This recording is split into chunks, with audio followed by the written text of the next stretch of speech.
ये इस बात का सबूत है कि कांग्रेस पार्टी का गरीबों के तरफ देखने का नजरिया क्या है।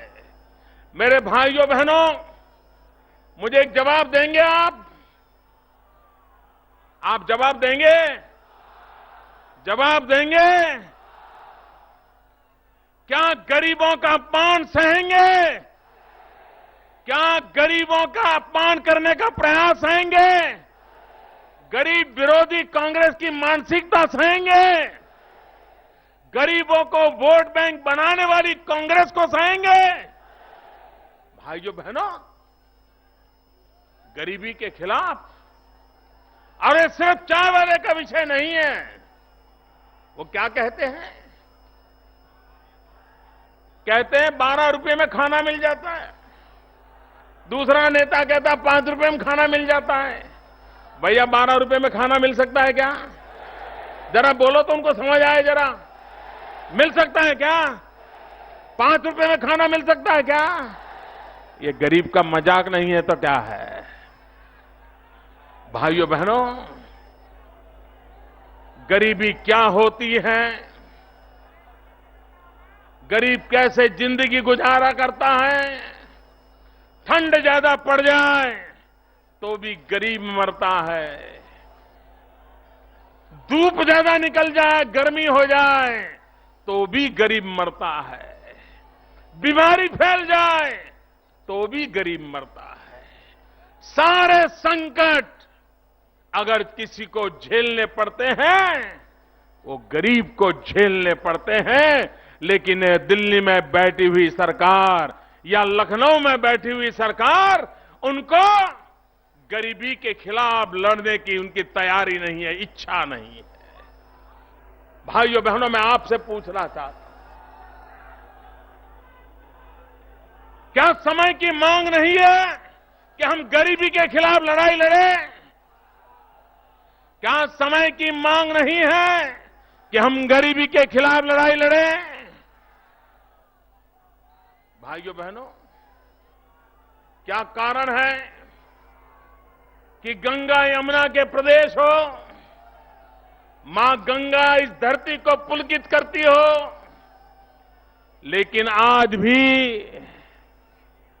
मेरे किसान की जिंदगी में सुख चैन के दिन नहीं आए हो? उसके कारण कौन जिम्मेवार है? भाइयों बहनों, खास करके ये पूर्वी उत्तर प्रदेश का कोई गांव ऐसा नहीं होगा जहां के लोग मेरे गुजरात में न रहते हो, मेरे गुजरात में रोजी रोटी न कमाते हो। भाइयों बहनों, कौन नौजवान बेटा है जो अपने बूढ़े मां बाप को छोड़ करके सैकड़ों किलोमीटर दूर गुजरात जाना पसंद करे?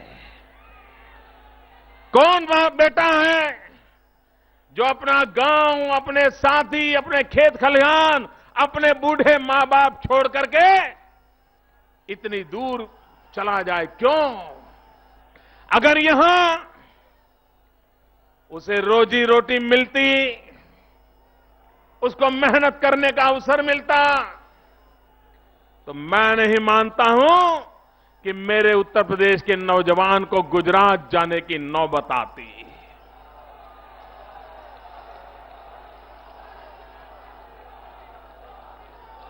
भाइयों बहनों, उत्तर प्रदेश पर परमात्मा ने इतना सारा दिया है, इतनी प्राकृतिक कृपा है। अगर सही अर्थ में दिशा पकड़ करके अगर यहां 10 साल मेहनत की जाए, 10 साल, ये उत्तर प्रदेश गुजरात से भी आगे निकल सकता है। ऐसा उत्तर प्रदेश बन सकता है।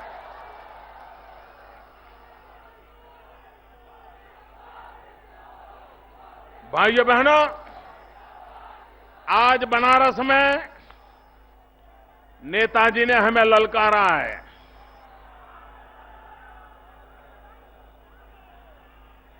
मुझे खुशी का विषय है मेरे लिए कि इन दिनों मैं जहां जहां जाता हूं, बाप और बेटा दोनों मेरा पीछा करते हैं।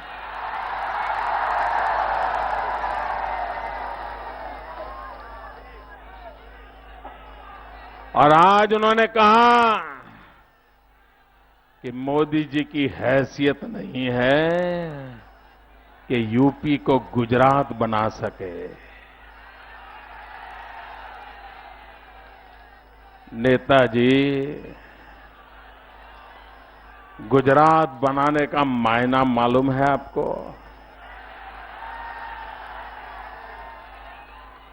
गुजरात बनाने का मतलब क्या होता है पता है नेताजी? गुजरात बनाने का मतलब होता है 24 घंटे बिजली, 365 दिन बिजली, हर गांव गली में बिजली। नेताजी, आपकी बात सही है, आपकी हैसियत नहीं है। आप गुजरात नहीं बना सकते, इसके लिए तो 56 इंच का सीना लगता है।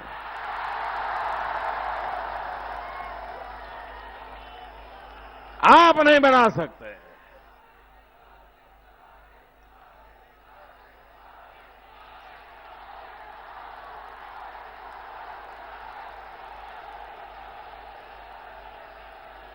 नेताजी, गुजरात बनाने का मतलब होता है लगातार 10 साल तक 10% से भी ज्यादा कृषि दर बनाना। इसका मतलब गुजरात होता है 3-4% में लुढ़क जाना। ये नेताजी आपकी हैसियत का नमूना है।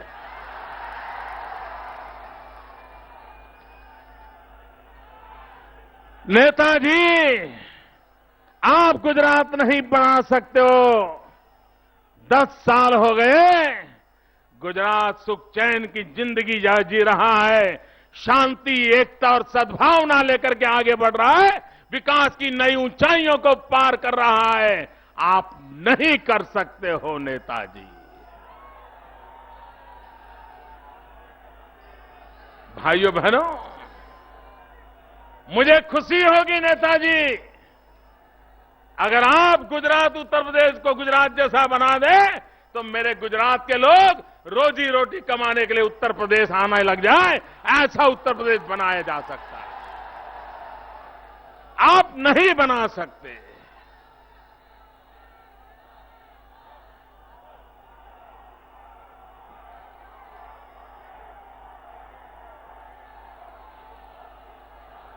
आपकी सरकार को इतना समर्थन मिला है, क्या किया अपने लोगों के लिए?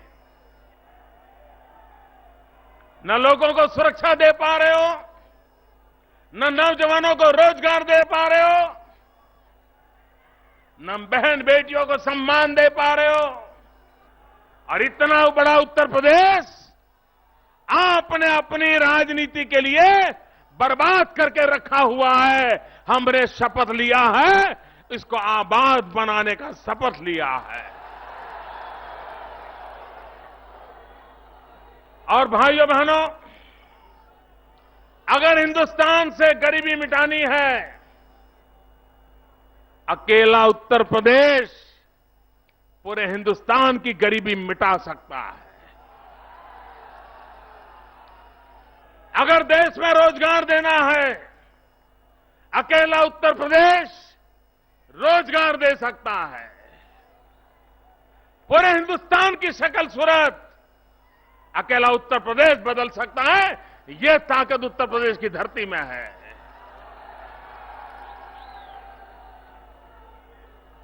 भाइयों बहनों, आपको, कांग्रेस के नेता को, सपा बसपा को, और आपको तो मालूम है ना, सबका मालिक एक। पता है सबका मालिक एक। सपा यानी स यानी सपा, ब यानी बसपा, का यानी कांग्रेस, और 3 का मालिक सबको पता है कौन है मालिक। ये सबका मालिक एक। इन्होंने विकास इनका विषय नहीं है, वोट बैंक की राजनीति में डूबे हुए लोग हैं। आप मुझे कहिए भैया, यहां का गन्ना की खेती करने वाला किसान असहाय जिंदगी जीने के लिए मजबूर क्यों हुआ है?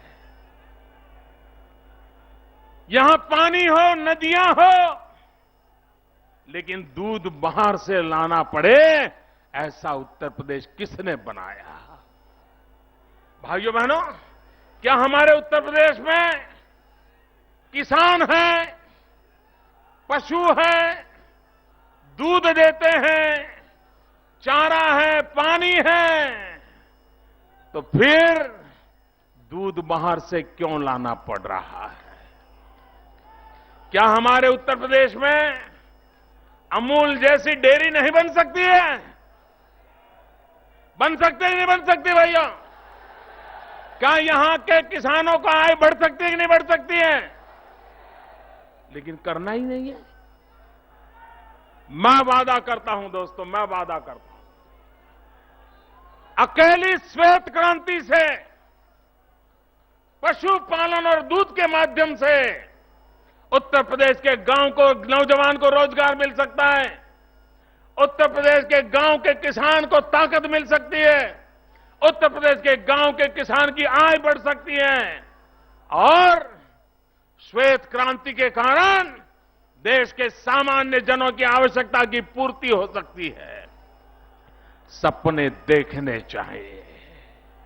भाइयों बहनों, ये कांग्रेस पार्टी इस बात को नहीं कर सकती है और इसलिए भाइयों बहनों, हमारे देश में कृषि को प्राथमिक देने की आवश्यकता है। हमारी कृषि को आधुनिक बनाने की आवश्यकता है। हमारे कृषि क्षेत्र को बल देने की आवश्यकता है। आज पूरे देश में फर्टिलाइजर पाने के लिए किसान को कतार में खड़ा रहना पड़ रहा है। फर्टिलाइजर ब्लैक मार्केट में लेना पड़ रहा है। और ये कमाल की सरकार देखो, गोरखपुर के फर्टिलाइजर कारखाने को ताला लगा करके बैठी है। एक तरफ फर्टिलाइजर की जरूरत है, दूसरी तरफ नौजवानों को रोजगार की जरूरत है। और ये कमाल शासक देखो, फर्टिलाइजर के कारखाने पर ताला लगा के बैठे। भाइयों बहनों, छोटी छोटी बातें होती हैं, लेकिन ये वोट बैंक की राजनीति के आदी लोग अपनी वोट बैंक को संभालो, सत्ता संभल जाएगी। अब वो जमाना चला गया।